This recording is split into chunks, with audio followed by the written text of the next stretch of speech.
And you recommend rejection of the 505,000 for publications, database subscriptions, et cetera? We do, without prejudice. These subscriptions likely have merit, but we received information, very little information, and that information late.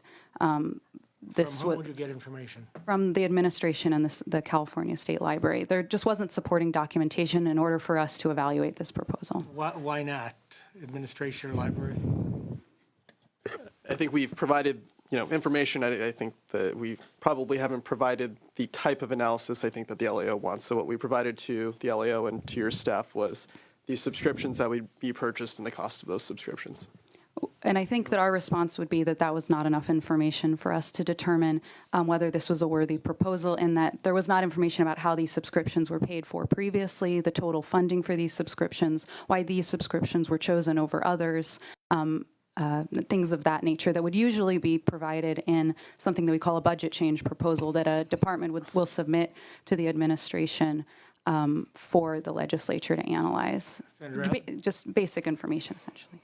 I mean, do you really need the state librarian to kind of give a breakdown as to why they're choosing this subscription versus another, why they want to have the Modesto be instead of the Arizona Republic?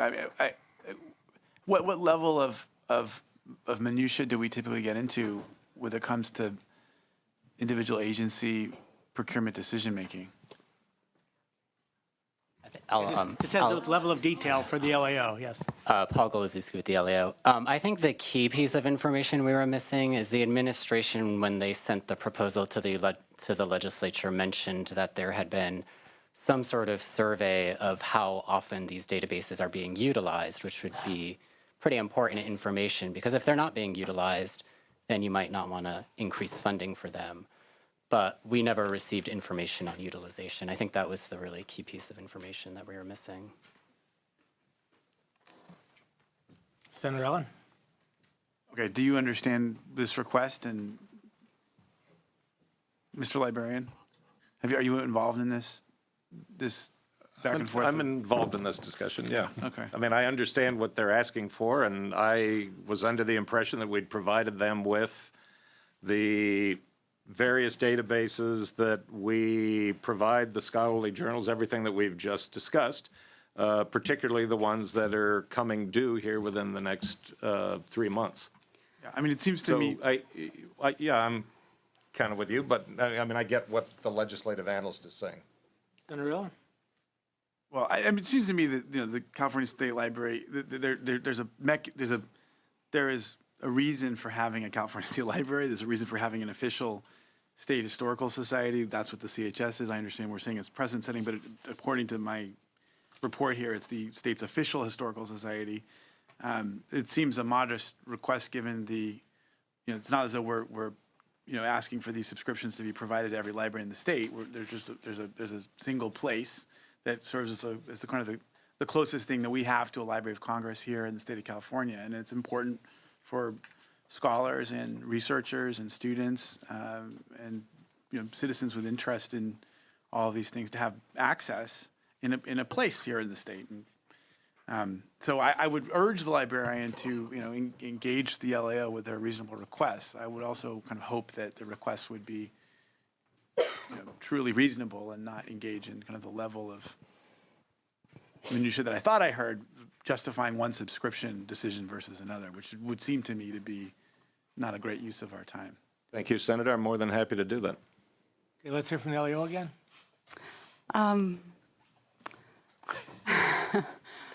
I think that we're not trying to engage in any level of minutia. It's just usually there are certain types of information we need to evaluate proposals, and given the very tight time frame associated with the May revision, it can be difficult to have proposals put forth to us and need to advise on what to do without some basic information. And I would just reiterate that we're rejecting without prejudice.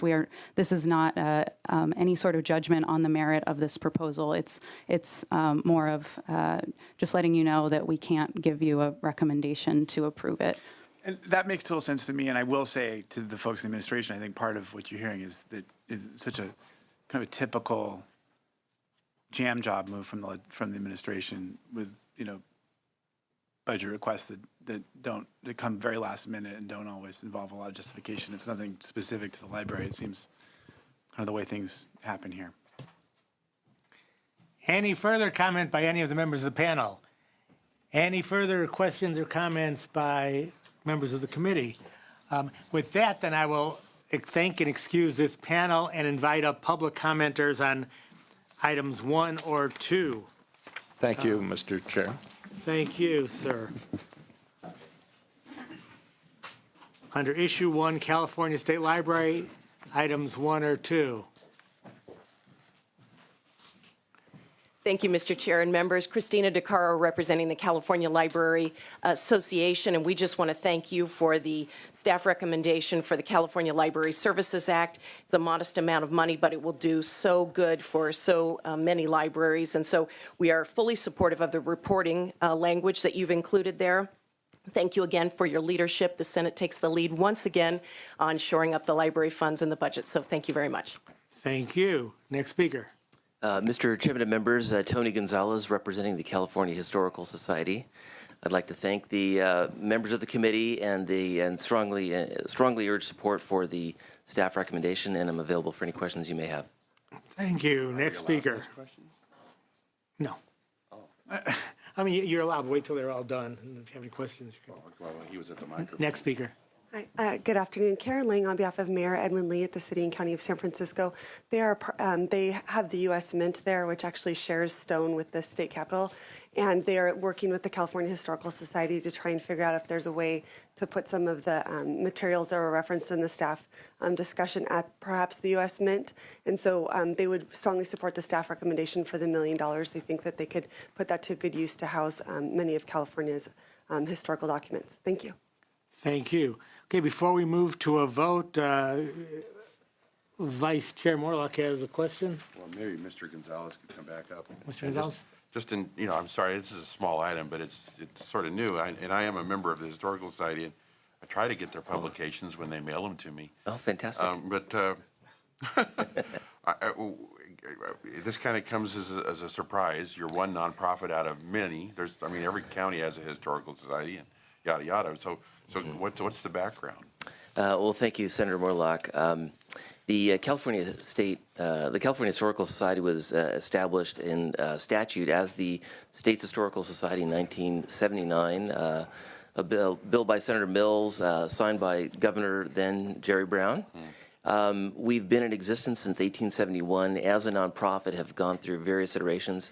Essentially what we do is keep a large repository of important documents and other items of genuine significant historical interest, along with the State Library, the Department of Parks and Rec, interestingly, obviously the State Archives and other organizations that have historical records. As Ms. Lang mentioned a moment ago, we've been in extensive discussions with the City and County of San Francisco regarding the potential reuse of the old Mint on 5th and Mission in downtown San Francisco, which had been the state's, or the Mint for the Western United States up until the 1930s. It's a fantastic building made of the same quarry that this Capitol was, the foundation for this Capitol was built in the 1870s. We have been in extensive discussions with the administration for about a year regarding the potential of exhibiting the vast wealth of treasures the state of California currently has, but really is largely inaccessible. I don't know if you've ever been to McClellan Air Force Base or know what's there, but there is a large warehouse, climate controlled, all of that, with stagecoaches, things of real historical value that are being preserved for posterity, but are essentially inaccessible to the public. So for me, I'm just, yeah, please. Not to, Yeah. I'm a big archivist fan, Yep. so you got me there. I'm just trying to differentiate, is this pork or is this legitimate? And so because it becomes such a surprise that it's in there, this is something that Governor Brown is pushing, not the librarian. And so you've negotiated with the administration? No, that wouldn't be, it wouldn't, no, I wouldn't characterize this as any kind of agreement with the administration at all. We have discussed concepts, and it's very fair to say that there's no agreement on what the state's role for supporting the California Historical Society should be, but I can say that there is interest, and there has been interest expressed by members of the legislature as well, and we would support whatever support we can get from the California legislature and the administration. But you're tucking it under the library. In a matter of speaking, yes. I mean, we would still function as a nonprofit, but we do collaborate with the state library. This is a grant to the That's Historical right. Society. It's brand new. But it's going to be a restricted gift to take Yes. care of archived Yes. items on state. Absolutely. Okay, all right. Thank you very much, Mr. Gonzalez. Thank you. Thank you, Mr. Chair. And thank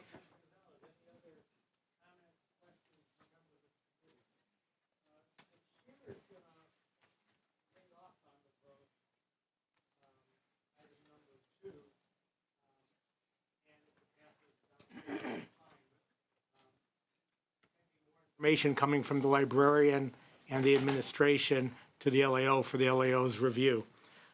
With that, I'll ask, yes. Okay, my plan would be a different vote, but very much the same spirit, which would be to vote for it, but not, I wouldn't want it to be misconstrued to say that I'm not sympathetic to some of the concerns that were raised by the LAO, particularly given the precedent-setting nature of the allocation and the fact that it's been presented to us so last minute. So it seems reasonable to me. I just would hope that there would be a proper sharing of information with our folks from the LAO who just want to make sure that we're providing our important oversight role. And it does sound as though, from what Paul was saying, there's a particular request that this kind of readership numbers audit or so.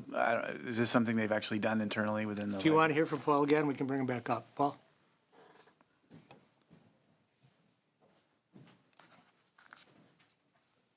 Yeah, and Paul Glazewski with the LAO again. In the description of the proposal, I think they did allude to they had reached out to state agencies and other users to get utilization data, and so that was sort of the type of data that we thought would be helpful, because we didn't think if the databases are undersubscribed, it would make sense to pay for the cost increases. Okay, well, it's my plan to vote for the item, but I certainly do hope the librarian works with the LAO on various reasonable requests. Yeah, and to be clear, the chair doesn't oppose the item on the merits of the item, but just on the lack of information timely shared with the LAO. So with that, let's first hear let's separate the items and first ask staff to read item 1 under issue 1. Approve and revise trailer bill language to require the board to submit a report to the Director of Finance and the Legislature by September 1st, 2017 about the use of the $3 million one-time funds. The report shall include a summary of the grant awards, the progress of grantees towards establishing regional or statewide e-resource platforms, information about the utilization of shared e-resources resulting from the grants, and a description of other funds benefiting the program, of projects. Senator Block. Aye. Senator Morlock. Aye. Senator Allen. Aye. Please show that passing 3-0 and close the roll. Move on now to item 2. Approve May revision proposal and provide $1 million one-time general fund to the state library to support the California Historical Society to increase access to exhibitions and public programs in its San Francisco and Los Angeles offices. Senator Block. Senator. Just a question of procedure, Mr. Chair. Sure. Now, as a supervisor, county supervisor, you'd have legal counsel sitting right there all the time. You could ask questions. I am a member of the California Historical Society. I'm going to take the position, since you're laying off, I was going to vote no, but I'm going to take the position that I'll vote yes. But if legal counsel, ledge counsel, opines that I'm conflicted, then I need to. But do you have any financial interest in this? No, they get my money. I don't take theirs. Yeah, there's no conflict. Yeah, There's no conflict. I mean, to be clear, although Mr. Allen and I are both attorneys, this is not a legal opinion from Mr. Allen. We are both here as members of the legislature. We're not here to advise you. So at your own peril, cast a vote. I would agree with Mr. Allen's opinion, but that is just our opinion. Okay, no, wait, let me use my quarter. Go ahead, I'm sorry. Go ahead. Thank you. Senator Morlock. Aye. Senator Allen. aye. Okay, please show that passing 2-0 and close the roll. And now we move on to issue number 2, the University of California. Under issue number 2, there are 3 items, items 3 to 5. And we'll ask the University of California to come forward along with the LAO and the Department of Finance. Sure.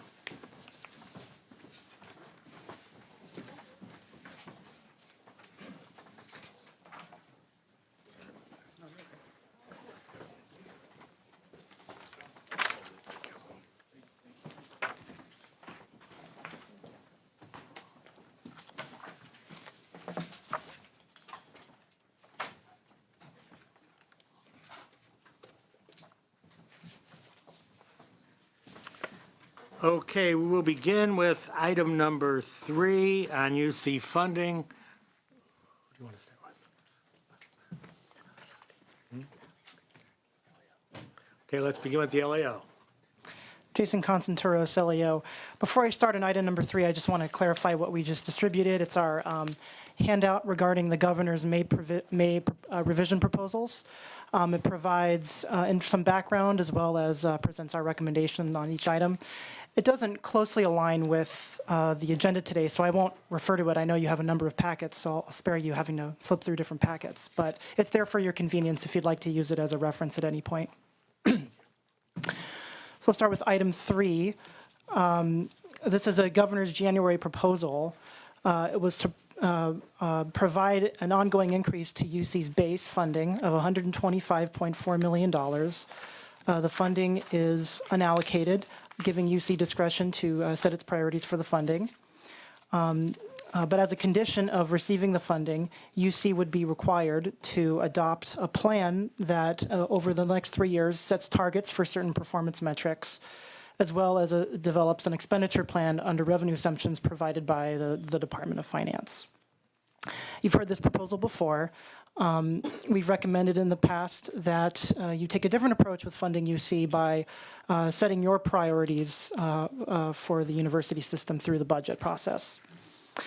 In addition to that, there is a staff proposal, and that is to increase the governor's proposal by an additional $51 million ongoing. Of the $51 million, $40 million would be to increase enrollment for undergraduate residents by 4,000 students, and to increase, another $6 million would be to increase enrollment of graduate residents by 600 full-time equivalent students. In addition, the staff recommendation highlights current pending legislation that expects UC to increase the number of students enrolled who come from a high school with 75% or more of the students who are either foster youth, free or reduced price lunch, or English language learners. And the remaining funding in the $51 million increase would be to fund support and retention services for those students. If the target is not met under the staff recommendation, the enrollment target, within a certain margin of error, funding would be reverted back to the general fund at a rate equal to the assumed cost per student in the staff proposal, which is $10,000 per student. That's it. Thank you. Thank you. Finance? Maritza Odisa, Department of Finance. We've presented on the governor's budget proposal. We are opposed to the $51 million augmentation. Okay, thank you. And University of California? Good afternoon, Kieran Flaherty from the University of California Office of the President. Thank you, Mr. Chair. We very much would appreciate the support for the governor's January budget proposal. The $125.4 million augmentation represents a 4% base budget augmentation to our budget. And we also are appreciative of the legislature's goal of aggressively growing enrollment at the university, in particular at a funding rate that we have relied upon in the past for enrollment growth funding for California resident students, that being $10,000 per student. So we're very grateful for the direction that we're moving in. To be clear, it is much more aggressive than we had initially planned in our plan for 17-18 and 18-19. So we will be growing enrollment by 5,000 students this coming year, 16-17, and over the 14-15 levels. and we're grateful to have a $25 million augmentation to our budget for that. However, that does represent about half of what we would normally receive in most years, and we're pleased that the offer of, or that the budget bill language would return to the marginal cost of instruction of $10,000, which is the full cost for the state share. So with respect to the $6 million for graduate student enrollment, of course, graduate student enrollment is extremely important for supporting the influx of undergraduate students. So we're very grateful and supportive of that amount as well. This plan would be 1,500 additional students above the 2,500 that we initially had in our plan. So as I mentioned, it's very aggressive. We do want to work to ensure that we can support those students once they do enroll at the university.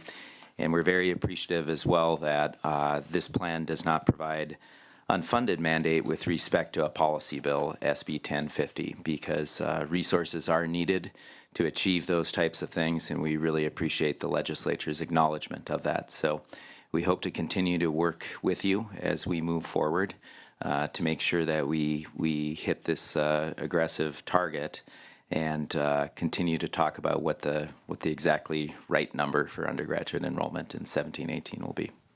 Okay, thank you. Comments or questions from members of the committee? Yeah. Senator Morlock. I'm going on page 1 of the LAO's report. How does that fit in with the budget that's provided on the website? You know, I'm sorry, could you help me out on the budget on the website? Yeah, I've got, excuse me, I didn't bring a mouse, but for the 2016-17 governor's budget, I'm showing for higher education some almost $52 billion. I guess it would be, it doesn't say it's in thousands but why don't I just show you what I've got? If it's 52 billion, I can't speak to the specific numbers, but I suspect that budget, well, why don't I take a look before I comment? I'm sorry, I'm just trying to tie in Sure, of everything course. here so that I'm on the same page with you guys. So this is higher education, this is University of California. And then, Right, so these are the total funds. So this table is just presenting the general fund appropriation. But one of the things about higher education is that they have other fund sources as well that not only includes tuition, but for the University of California, for example, you'll notice that this is $29 billion. That includes things like the medical centers, federal research money. So that's why this $51 billion greatly exceeds the state funding that we've presented in this table. okay, so I'm an accountant and I foot and cross foot. So how do I tie in your work with this work so I feel like I've got a handle on it? Well, we'd be happy to work with your staff on that. I'm not sure we could do it right here at this time, but I'd be happy to work with you to get you the help tie up all of the numbers there. I think we do account for some funding a little bit differently. For example, we count a governor's proposal to provide a deferred maintenance funding for UC and CSU. Other displays might not include that funding because it's appropriated in the control section. So it gets a little technical, but we'd be happy to work with your staff to make sure there's a perfect tie out there. Okay, so then how do I best use your report? Well, I think the intention of the report was to convey our opinions on the governor's May revision proposals. The structure of this hearing isn't as aligned with the structure of this handout. So the handout is intended to provide some background on the proposals, present to you our recommendations, but we'll be working from the staff agenda because that's a little more, that's the order which you'll be hearing things. Thank you, Senator Morlock. Senator Allen? I have no questions either. The chair is going to support the staff recommendation. At this point, though, we have two more items under UC, then we'll take public comment, then we'll move to a vote. So we move now to item number 4, A to G Success Initiative. Right, Jason Constantoros, LAO. This is a governor's May proposal. It's to provide $4 million in one-time funding for a program called UC Scout. UC Scout develops online course content for courses that are A through G and AP approved. The course content is free to high school teachers and students, but it's just course content. In order to receive credit for the course, usually you need a teacher to teach the content. So the school either provides the teacher, in which case the content is free, or for a fee, teachers can use UC Scout's online platform to teach the course online, or for another fee, UC Scout will provide a teacher for the course to be taught fully online. To date, UC Scout has offers 26 content for 26 courses, and it operates at a budget about $2.4 billion. I did that off the top of my head. The proposal is to add 45 additional courses, although it appears based on the proposal that we've seen that among the 45 courses, some of them would be to upgrade some existing courses already offered by UC Scout, but just offer, upgrade some of the animation and other technology associated with those courses.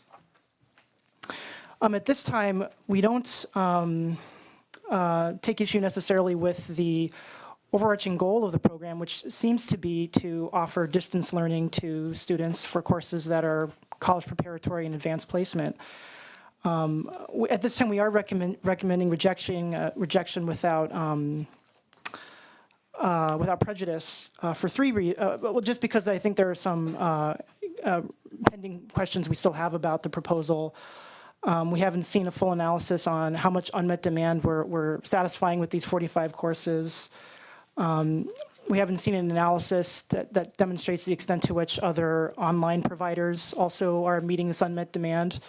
And sort of the unique advantage of adding these particular courses to UC Scout. And we still have some questions about the proposed funding level and the estimated cost per course. So I think at this time we just can't, we're recommending a rejection without prejudice. Thank you. Okay, thank you. Finance, any comments?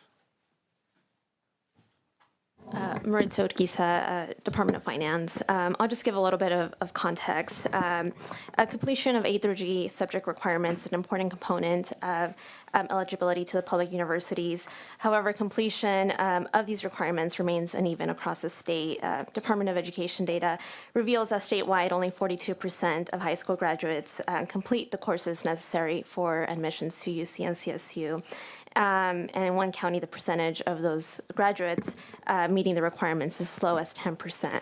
So we think that these completion rates are likely a result of many factors, including access to courses. So the May revision includes $4 million general fund on a one-time basis for UC Scout to develop additional 45 courses. We do have trailer bill language that states that UC will solicit feedback from schools on the courses to be developed. Okay. And UC, what kind of feedback have you gotten to date, and how much unmet need is there? Can you tell? So the feedback that we've received at Kieran Flaherty, University of California, the feedback that we've received to date is that both students and administrators and teachers in general have felt that the program is very worthwhile and effective. I wouldn't say necessarily that we have a lot of additional data at this time to share, but we'd be happy to try and pull together some additional outcome-related data.